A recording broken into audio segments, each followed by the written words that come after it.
এমন একটা খবর এসেছে যেটা শুনে গোটা দক্ষিণ এশিয়ায় যেন ভূমিকম্প হয়ে গেছে। সমুদ্রের তলদেশে এমন একটা দানব ঢুকতে যাচ্ছে যেটা একবার পানিতে নামলে খুঁজে পাওয়া প্রায় অসম্ভব। আর সেই দানব হচ্ছে পাকিস্তানের হাতে, সরাসরি চীনের কারখানা থেকে। দিল্লিতে এই খবর পৌঁছানোর পর যা হলো সেটা আজকের ভিডিওতে বিস্তারিত জানবেন। তো চলুন শুরু করা যাক। গত কয়েক দশকে দক্ষিণ এশিয়ার শক্তির ভারসাম্য বরাবরই স্থলযুদ্ধ আর আকাশ যুদ্ধের দিক থেকে আলোচনা হতো। কে কতগুলো ট্যাঙ্ক বানাচ্ছে, কার হাতে কতটা উন্নত যুদ্ধ বিমান আছে, এসব নিয়ে হতো তর্ক বিতর্ক। কিন্তু এবার খেলার মাঠ পুরোপুরি বদলে গেছে। এবার লড়াইটা আর মাটির বা আকাশের নয়, এবার লড়াইটা সমুদ্রের একদম তলদেশে। আর এই তলদেশের যুদ্ধে এমন একটা অস্ত্র ঢুকতে যাচ্ছে যেটা নিয়ে পুরো বিশ্ব সামরিক বিশ্লেষকরা হইচই শুরু করে দিয়েছেন। সেই অস্ত্রটির নাম হাঙ্গর ক্লাস সাবমেরিন। নামটা শুনেই হয়তো বুঝতে পারছেন, হাঙ্গর সমুদ্রের সবচেয়ে ভয়ঙ্কর শিকারী। আর এই সাবমেরিনটাও ঠিক তেমনি নিঃশব্দে শিকার ধরে। শত্রু বুঝতেই পারে না কখন আক্রমণ শুরু হয়ে গেছে। এখন স্বাভাবিকভাবেই প্রশ্ন আসবে, সাবমেরিন তো পাকিস্তানের আগেও ছিল, ভারতেরও আছে, তাহলে এই একটা সাবমেরিন নিয়ে এত হইচই কেন? উত্তরটা লুকিয়ে আছে এই সাবমেরিনের ভেতরের প্রযুক্তিতে।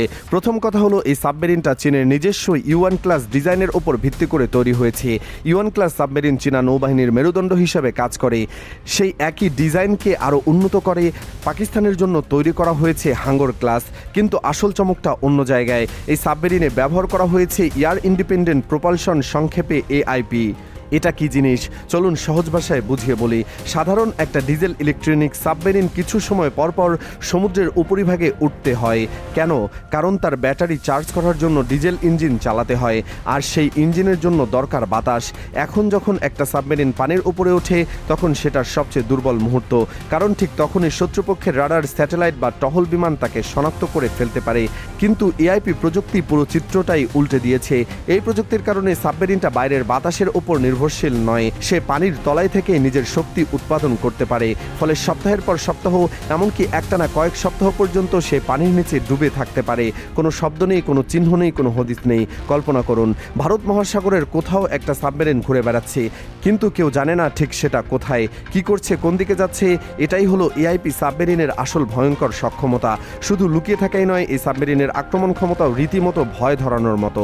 এতে রয়েছে 533 মিলিমিটার ব্যাসের টর্পেডো টিউব। এই টিউব থেকে অত্যন্ত শক্তিশালী হেভিওয়েট টর্পেডো নিক্ষেপ করা যায়, যেগুলো শত্রুপক্ষের যুদ্ধজাহাজ, ডিস্ট্রয়ার, এমনকি অন্য সাবমেরিনকেও ধ্বংস করতে সক্ষম। শুধু টর্পেডো নয়, এই সাবমেরিন থেকে সাবমেরিন লঞ্চড ক্রুজ মিসাইল এবং বিশেষ ক্ষেত্রে ব্যালিস্টিক মিসাইলও নিক্ষেপের সক্ষমতা রাখা হয়েছে। অর্থাৎ পানির তলা থেকেই শত শত কিলোমিটার দূরের কোনো লক্ষ্যবস্তুতে আঘাত হানা সম্ভব। পানির নিচে এর গতি ঘন্টায় প্রায় 37 কিলোমিটার, যেটা এই শ্রেণীর সাবমেরিনের জন্য অত্যন্ত চিত্তাকর্ষক। এত গতিতে পানির তলায় চলতে পারা মানে শত্রুপক্ষ টের পাওয়ার আগেই এর অবস্থান বদলে ফেলতে পারবে। আর সবচেয়ে গুরুত্বপূর্ণ বিষয়, পাকিস্তান এরকম একটা বা দুটো নয়, মোট 8টি সাবমেরিন পেতে যাচ্ছে। এর মধ্যে কিছু চীনের উহান শিপইয়ার্ডে তৈরি হচ্ছে, আর বাকিগুলো পাকিস্তানের করাচি শিপইয়ার্ডে চীনা প্রকৌশলীদের তত্ত্বাবধানে নির্মিত হবে। 8টা এই ধরনের সাবমেরিন একসঙ্গে কাজ করলে পুরো আরব সাগর আর ভারত মহাসাগরের উত্তরাংশে একটা অদৃশ্য দেয়াল তৈরি হয়ে যাবে, যেটা ভেদ করা যে কোনো নৌবাহিনীর জন্য দুঃস্বপ্ন হয়ে দাঁড়াবে। এবার আসুন দিল্লির দিকে তাকাই। এই খবর প্রকাশ্যে আসার পর ভারতের শীর্ষ সামরিক ও রাজনৈতিক মহলে যে ধরনের প্রতিক্রিয়া দেখা গেছে সেটা বলে দেয় বিষয়টা তারা কতটা গুরুত্বের সঙ্গে নিচ্ছে। বিভিন্ন আন্তর্জাতিক সূত্রে জানা যায়, ভারতের প্রধানমন্ত্রী নরেন্দ্র মোদী একাধিক মঞ্চে এই বিষয়টি নিয়ে তীব্র অসন্তোষ জানিয়েছেন। তার উদ্বেগের কারণটা অযৌক্তিক নয়, কারণ ভারত নিজের সাবমেরিন বহরের দিকে তাকালে চিত্রটা খুব একটা উজ্জ্বল দেখা যায় না।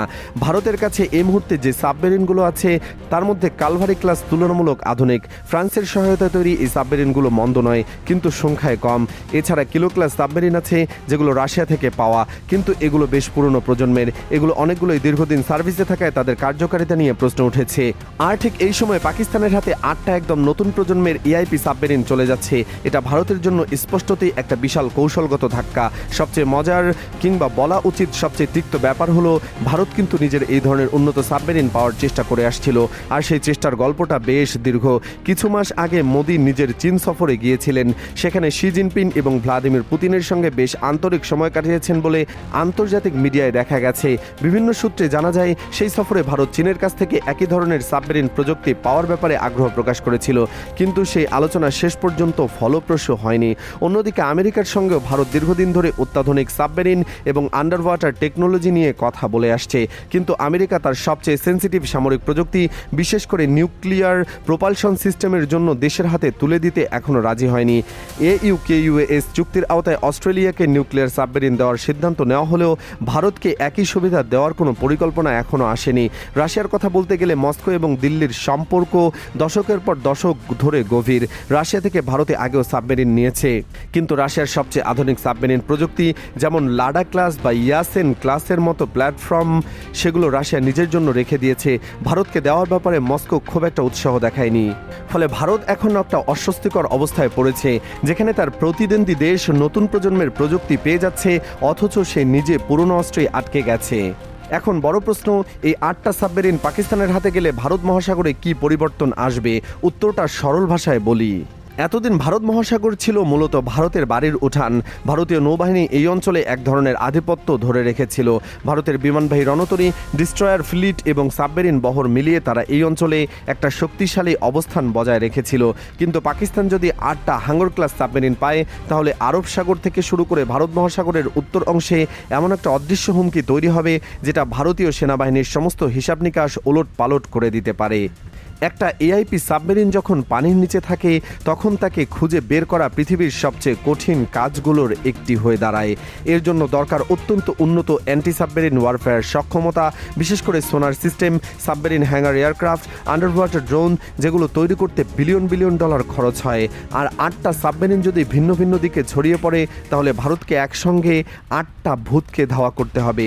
এটা যেন নৌবাহিনীর জন্য দুঃস্বপ্নের মতো কাজ। এই পুরো বিষয়টার পেছনে চীনের একটা দীর্ঘমেয়াদী কৌশল কাজ করছে, সেটা বুঝতে হবে। চীন শুধু পাকিস্তানকে সাবমেরিন দিচ্ছে না, চীন আসলে ভারত মহাসাগরে নিজের প্রভাব বিস্তার করার একটা বড় পরিকল্পনা বাস্তবায়ন করছে। পাকিস্তানের গোয়াদর বন্দর ইতিমধ্যেই চীনের অর্থায়নে তৈরি হয়েছে।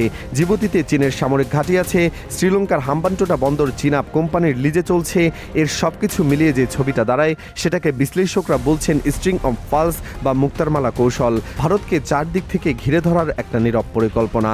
আর এখন সেই মামলায় নতুন মুক্তা যুক্ত হচ্ছে। 8টা হাঙ্গর ক্লাস সাবমেরিন। ভারতের সামনে এক কঠিন সিদ্ধান্ত নেওয়ার সময় এসেছে।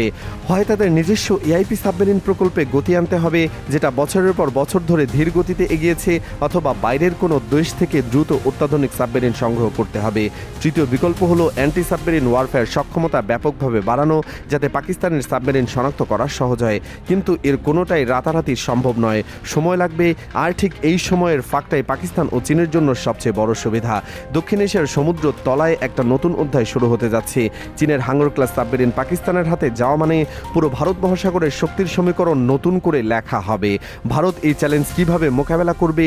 আমেরিকা কি শেষ পর্যন্ত ভারতকে উন্নত সাবমেরিন প্রযুক্তি দেবে, নাকি ভারত নিজেই পথ খুঁজে নেবে? আপনার কি মনে হয়? কমেন্টে জানান।